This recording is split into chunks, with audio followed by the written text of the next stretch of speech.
Olá, meus amigos, minhas amigas que acompanham as redes sociais aqui da editora Diálogo Freiriano, sejam muito bem-vindos e bem-vindas a mais um lançamento de livro aqui pelas plataformas digitais da nossa editora. O nosso autor que vai fazer o seu lançamento hoje já está conosco, que é o Carlos Henrique Urquiza, e eu vou mostrar para vocês então a capa do livro dele, que eu tenho aqui junto comigo, Entre Santos e Marranos, o processo penal como instrumento de controle étnico. Mas, primeiramente, Carlos, seja muito bem-vindo. Tudo bem contigo? Tudo certo, Cida. É um prazer estar aqui hoje. Obrigado pelo convite e agradeço a oportunidade de trazer um pouco aqui da nossa obra, desse nosso trabalho para a comunidade, para os meios sociais, os meios virtuais, né, e para as plataformas digitais, né? Perfeito. Antes da gente começar, então, de fato, o bate-papo com o Carlos, eu gostaria de reforçar a você que nós, da Diálogo Freiriano, somos especialistas em transformar o seu TCC, seu mestrado ou doutorado em livros. Carlos, eu gostaria então de iniciar te pedindo para que tu se apresentasse, para que o pessoal de casa te conhecesse melhor. Bom, então, pessoal, é um prazer falar para todos. Eu sou o Carlos Henrique Urquiza, eu sou professor de Direito, Processo Penal e Direito Penal. Sou formado, né, bacharel na Faculdade de Direito da UFMG, sou mestre, doutor, pós-doutor pela UFMG, certo? E durante a minha trajetória acadêmica, fiz trabalhos, fiz estudos e pesquisas em diversas áreas, e uma delas é esse viés que foi encampado nessa obra, né? Todas, evidentemente, pesquisas na área de direito penal e processo penal, mas essa tem um toque especial, porque ele tem um viés histórico, abordagem histórica, muito abrangente, muito bacana, e também muito democrático, muito acessível. Sou também advogado criminalista, e advogo especialmente, sou especializado em crimes, questões políticas, crimes econômicos e situações envolvendo CPI, CPMI, crimes ambientais e direito penal administrativo. Não é isso? Então, esse é meu viés de atuação. Atualmente sou professor na UFMG, né, e faço parte do escritório de advocacia especializada em direito criminal. Perfeito. Antes da gente entrar de fato e conhecer um pouco mais sobre a tua obra, eu gostaria também de te perguntar como foi que tu encontrou a editora para poder dialogar, então, para poder dar início à concretização dessa tua obra, transformar ela de fato em um livro. Ótimo. O contato com essa editora, com o Diálogo Freiriano, foi um contato promovido pelas redes sociais e também através da minha busca, né? Eu estava precisando de uma editora que tivesse que conseguisse cumprir com a minha demanda, mas que tivesse um direcionamento claro, com uma capacidade consciente de entregar um trabalho reconhecido pelo seu caráter científico e com qualidade, com capacidade técnica de fazê-lo dentro das normas necessárias. Então, procurando e batendo um papo com colegas, buscando na internet, e a rede social ajuda bastante, né? A gente chega esse nome, eu entro em contato e recebo um atendimento primoroso, pessoal realmente capacitado, muito preparado para o que é prometido pela empresa. Então, a gente estabeleceu um diálogo muito franco, muito adequado, cumpriu com muitas expectativas, e acabamos fechando esse acordo que muito bem me atendeu, né, em relação à forma como a gente espera que um trabalho desse tão suado, né, também tão minucioso receba de um órgão, de uma instituição de publicação. Eu vou mostrar novamente para vocês, então, aqui a capa do livro do professor Carlos, que é Entre Santos e Marranos, o processo penal como um instrumento de controle étnico, tá? Esse livro aqui que está em mãos, e eu gostaria de reforçar a vocês que, dependendo da rede social em que você se encontra, ou aqui em cima, ou aqui embaixo, você encontra o link, então, para ter acesso ao trabalho do professor Carlos, tá? Voltando, então, eu gostaria de te pedir agora para que tu contasse um pouco mais sobre essa obra, como foi todo esse teu processo de pesquisa até chegar então a esse livro. Já dá um gostinho então para os nossos espectadores e futuros leitores então do que eles podem encontrar na tua obra. Bom, para te explicar o teor desse livro, eu vou ter que dar uns passos atrás e passar uns minutinhos te dando uma explicação um pouco teórica, um pouco técnica sobre esse pressuposto de pesquisa. Quando você se torna um inimigo do Estado, o Estado vai fazer o necessário para te perseguir, para te punir, para ir atrás de você. Se ele entende que o inimigo dele veste laranja, como você está vestida hoje, ele vai criminalizar a conduta de usar laranja, ele vai colocar as pessoas, os agentes atrás de quem usa laranja, e isso vai representar, de certa forma, a postura dele em relação a pessoas que usam laranja. Isso é historicamente verdade para todo tipo de inimigo que o Estado resolve escolher. Então, se em certo momento ele escolhe como inimigo, como adversário, o ladrão de banco, ele vai atuar dessa forma para criminalizar, para perseguir o ladrão de banco. Essa é uma forma de agir, não só do Estado, mas de qualquer instituição de poder. Nós temos, isso já é há muito tempo explorado, desenvolvido, pesquisado no direito e na história, uma instituição, a Inquisição, que ela se coloca na posição de um instrumento de perseguição utilizado pela igreja para manutenção do poder, né? Manutenção do poder, manutenção do status.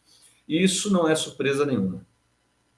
Ela, quando assume uma ferramenta de perseguição, né, que é o processo inquisitorial, são os autos de inquisição que são formatados, ela escolhe seus inimigos, que são os adversários da fé, né, aqueles os que, de alguma forma, deterioram a expectativa da fé, né, sobre a fé, sobre a atuação diante da fé, e ele age como o processo penal age, como o direito penal age, ele delimita as condutas de certa forma, claro que com diferenças históricas essenciais, temporais essenciais, cronológicas essenciais, mas ele segue mais ou menos a mesma lógica. Então, não é surpresa nenhuma que em certo momento foram perseguidas as condutas e os comportamentos dos judeus, ou relacionadas ao judaísmo,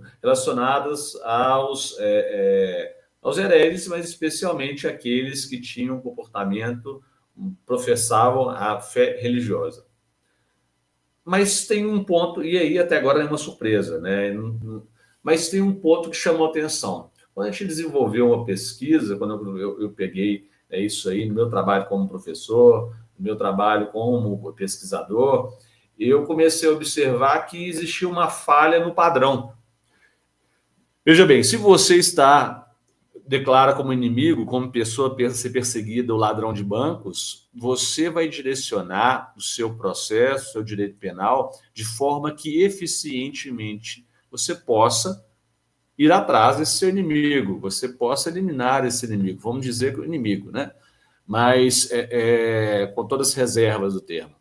Mas esse adversário do Estado, ele vai ser de forma eficientemente buscada. Então, se eu estou buscando inimigos, ladrão de banco, eu vou correr atrás daqueles que, por exemplo, compram bombas, por exemplo, aqueles que compram armamentos, aqueles que roubam ou compram carro forte, aqueles que fazem compras com notas, que fazem depósitos sem lastro. Enfim, você vai arquitetar um sistema, normas, para que essa perseguição seja efetiva. E aí, no meio dessa minha pesquisa, e agora que é o ponto que foi a descoberta, não estava sendo coerente a forma como o processo inquisitorial, o processo penal relativo ao decorrente do processo inquisitorial, estava perseguindo essas condutas judaizantes. Porque você estava perseguindo pessoas que eram ou que professavam a fé católica de forma clara, sem desvios essenciais ou sem desvios que estivessem fora da sombra da dúvida. Você tem um sistema arquitetado para perseguir os indivíduos por uma natureza que foge do professar do fazer, mas vai se aproximar do que ela é, do que está na cabeça dela, do que está no que a gente chama de claustro psíquico. E aí que foi a grande descoberta e que ganhou o amparo da comunidade para a gente realizar essa pesquisa, dessa obra, foi que o processo penal em relação aos cristãos novos, em relação aos descendentes de judeus no Brasil, em Portugal, eles tiveram um processo, um procedimento contra eles que não foi orientado para aquilo que se dizia estar sendo orientado. Tinha um outro viés. Um viés de controle étnico que ganhou uma expressão muito interessante, muito importante para você conhecer, você entender a realidade brasileira, a realidade cultural brasileira e também as expressões dos descendentes de judeus na população brasileira, na população portuguesa e na Europa como um todo. Perfeito, então já fica uma aula, para início de tudo fica uma aula e fica então um gostinho para você, leitor, do que você vai encontrar na obra do professor Carlos, Entre Santos e Marranos, o processo penal como instrumento de controle étnico. Vou aproveitar para mostrar ele aqui novamente, colocar aqui para que vocês possam ver. Pode E mostrar te pedir. bastante, fica bem famoso isso aí, quem sabe o Google seleciona, né? Eu vou aproveitar, então, vou continuar mostrando aqui para vocês. E eu te pergunto, já como é que foi o processo, então, da criação dessa capa junto à editora, a diagramação do miolo? Como foi a tua experiência, professor Carlos? Foi bem interessante, foi bem técnica. E o meu ponto principal é que eu precisava de uma capa que refletia alguns elementos discretos, mas também bem contundentes na hora que eles são observados, são compreendidos da obra. Então, um aspecto sobre as pessoas que estão na capa, as vestimentas, o rosto, algumas imagens aí que estão subentendidas, e isso tem que ter um rigor histórico, científico muito grande, para que eu não fale uma coisa com uma imprecisão muito gritante. E a Diálogo Freiriano conseguiu me suprir nisso aí, porque a gente readequa não sei quantas vezes, Cida, essa capa, colocando minhas ideias malucas, colocando o que eu precisava, né, de rigorosidade, mas cumprindo com o que a gente estava esperando desde o início. Então, assim, cumpriu com minhas expectativas e foi além, eu posso dizer. Né? E também em relação ao conteúdo, a gente conseguiu imprimir aí uma personalidade adequada àquilo que a gente quer invocar pela leitura da obra. Então, isso é essencial. Perfeito, e que bom, é bom ter esse feedback por parte dos autores também. É muito legal de quando eu peço essa parte toda, que os autores eles acabam revelando que o pessoal do design, toda a parte da diagramação, conseguiu de fato dar a vida, de trazer à vida aquilo que ele pensou, que ele imaginou, e que conseguiu ser traduzido, então, tanto na capa quanto no miolo do livro. Tem um Aproveito. conteúdo escondido aí nessa capa, viu? Quem lê a obra vai conseguir achar algumas figuras aí, alguns sentidos muito importantes que precisam ser observados. Então está tudo relacionado. Fica o spoiler então para você e mais uma provocação, para que você possa adquirir então a obra e descobrir o que são esses elementos, vamos assim dizer, escondidos aqui na capa para você vai descobrir lendo então. Eu gostaria de reforçar, então, para você que está nos assistindo, que dependendo da rede social em que você se encontra, ou aqui em cima ou aqui embaixo, você vai encontrar o link para ter acesso, então, à obra Entre Santos e Marranos, o processo penal, como instrumento de controle étnico. Esse livro aqui que nós estamos fazendo o lançamento hoje. Ô Cida, Pra eu gente. acho Oi. que esse contato, né, essa publicidade que se faz é muito legal e eu fico feliz que ela ganhe espaço e o pessoal perceba que essas provocações históricas, principalmente em relação ao que é trazido aí, é a base do nosso direito penal e processual atual, brasileiro, contemporâneo. Então, é o que a gente vê aí hoje, ele se instrui, ele se orienta por uma lógica que foi formatada nesse contexto. Então, para compreender nossos defeitos e dificuldades, e é um grande ponto, né, que movimentou a obra, você olha para isso aí, né, você percebe o que está sendo apresentado, que foi descoberto aí, e fala assim, olha, é por isso que nós temos a realidade do jeito que ela é. Então, a publicidade que a gente faz é uma publicidade que espera-se alcançar não só o pesquisador voltado para a parte histórica, mas o pesquisador da contemporaneidade, né? E até o leitor eventual, o interessado, o leitor que gosta desses temas que estão interregnos dessa pesquisa. Né? É uma publicidade que é feita para alcançar um número grande, uma de qualidades diferentes de leitores. Perfeito, fica novamente, mas aí o professor Carlos aproveitou para deixar você ainda mais instigado a ler a obra dele. Para a gente fechar, eu queria te pedir para deixar um recado para as pessoas que têm o desejo de fazer uma publicação, porém por algum motivo ainda não a fizeram. Que mensagem tu deixa para essas pessoas? Coragem.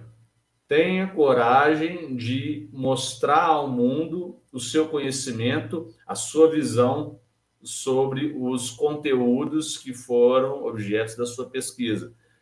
Existe uma sensação de segurança constante pelo processo de desenvolvimento acadêmico, dos trabalhos acadêmicos, porque ele é desenvolvido mediante crítica. Você passa 4, 5 anos sendo criticados pela forma como você vai evoluindo, depois você é submetido a 4 bancas que te criticam.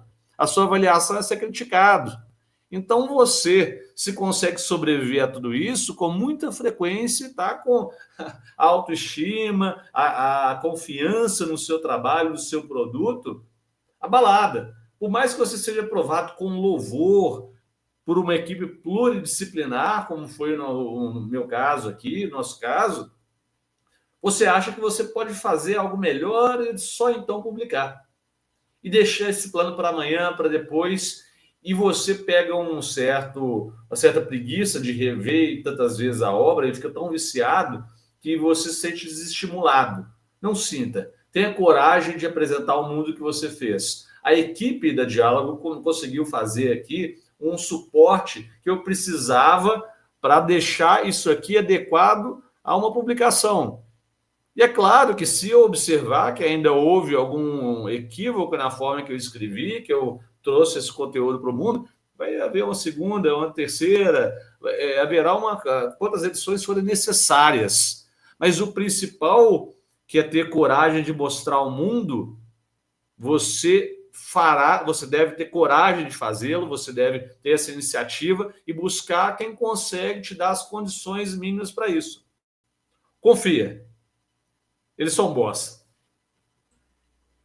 Fica então o recadinho final do professor Carlos para você que ainda não fez a sua publicação. Aproveito então para deixar um recado, lembrando que nós da Diálogo Freiriano somos especialistas em transformar o seu TCC, seu mestrado, o seu doutorado em livros. Professor Carlos, muito obrigada pela tua disponibilidade de tempo para conversar conosco hoje e fazer esse lançamento digital do teu livro. Vou mostrar ele aqui mais uma vez, Entre Santos e Marranos, o processo penal como instrumento de controle étnico. Muito obrigada, professor Carlos. Foi um prazer, um abraço a todos e conto com vocês para a gente divulgar nosso trabalho e fazê-lo ganhar o alcance, a repercussão, a relevância que ele merece, que essa descoberta merece para o nosso direito, para o nosso processo e para a nossa cultura. E para você que nos assistiu até o final, eu deixo o nosso muito obrigada e deixo um convite para você para nos conhecer melhor através das nossas redes sociais, nosso Instagram, Facebook, LinkedIn e até mesmo aqui o nosso canal do YouTube, onde temos diversas entrevistas com autores e de repente algum desses assuntos é um assunto do seu interesse que pode colaborar, então, não somente para a sua vida, como também para o seu TCC, seu mestrado ou doutorado. Lembre-se, conte conosco. Até mais.